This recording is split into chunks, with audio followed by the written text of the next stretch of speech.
and welcome to the Science of the Good Life. I'm Louisa Jewell, and I'm here with David Paulet. He has written the most incredible book called The Law of the Garbage Truck. And when I learned about the law of the garbage truck, I can tell you after reading his book, it significantly changed my daily experience and improved my own happiness levels. And so I am thrilled that David is here today to share his message from his book. Welcome, David. Thanks, Louise. It's great to be here, and I think I'm more thrilled to be on your little program than you are to have me. So thank you. It's Oh, great. no. Well, we're so happy to have you. Thank you. So, David, share with us what is the wonderful message that you share in the law of the garbage truck? Well, Louisa, as you know, there is a story that's now been shared all around the world that now more than 100 million people have read about me in New York City in a taxi cab, and the surprising experience that happens that for me has stuck with me all these years. So that there's a story that I know that you're going to share with your viewers that they can look at later as a TEDx talk they can look at. But the essence of it, what I want to share right now, the essence of it is that human beings are not meant to be garbage trucks. See, like in real life, garbage trucks are valuable because they collect all the things that aren't good for us. We put it at our curbside, they get taken somewhere safe, hopefully recycled, but things that aren't good for us get taken away. But human beings aren't meant to be garbage trucks. We're not meant to look for everything negative, excessive rumors and criticisms and gossip and all of that, and excessive complaining, fill up on all that, and then turn around and then dump it on the people that we work with, the people that we love, the people in our community.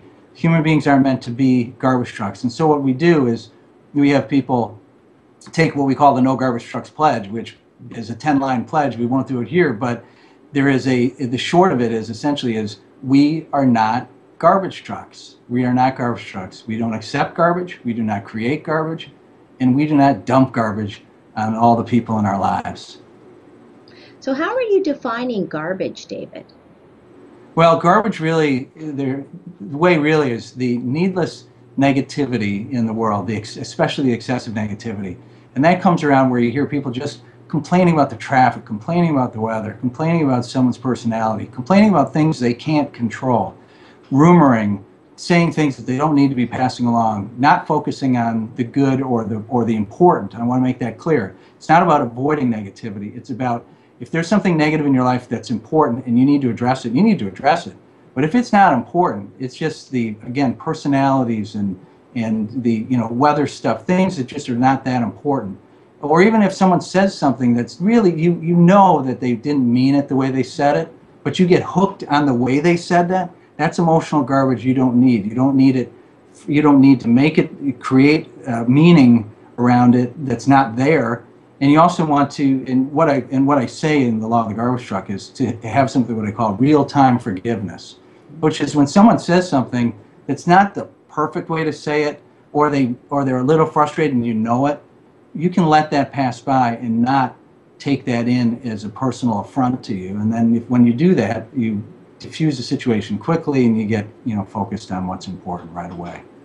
And David, when I started to learn about the effects of stress on our bodies, I think when I learned about the law of the garbage truck, I realized that, I was engaging in, whatever was coming my way. If somebody cut me off or, someone was rude to me in the street or, right, I was taking that all in and then Right. using strategies on how to get rid of that. But I think your message is really we can't be doing that anymore. We don't have that physical capacity to engage in all that negativity. And so it's about really not allowing it in to begin with.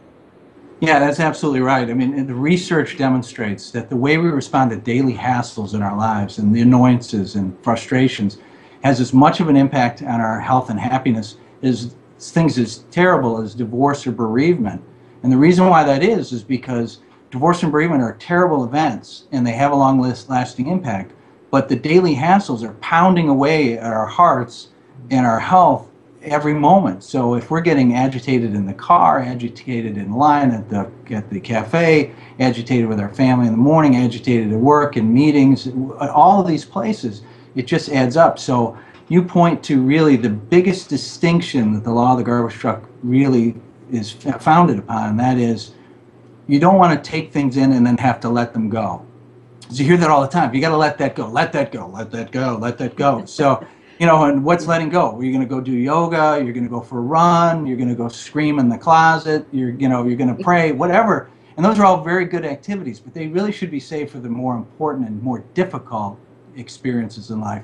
Whereas rather than let go of something in the law of the garbage truck is learning really quickly to identify what you can let pass by.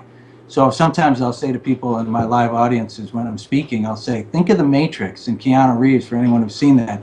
Once he really gets his power, in this case, once you get the law of the garbage truck, it's like you get a chance to see those bullets flying in slow motion.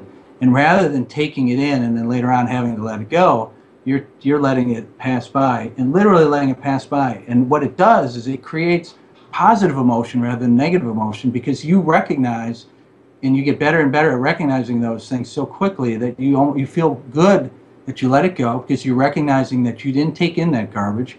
You also then are saving the world from what you would have transferred to other people.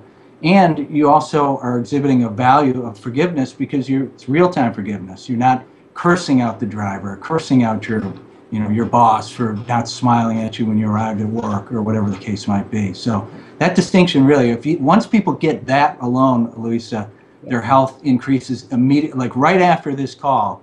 One of the things, and here's the challenge that we could put out to all the folks that are watching today, is that all they need is think about themselves as not being a garbage truck and thinking about letting things pass by. Guaranteed that they'll find at least one instance where they can let something pass by, and they will immediately feel the relief from just doing that. Well, thank you so much, David. And my husband and I, we both practice this, and we actually use your language. We say, you know what?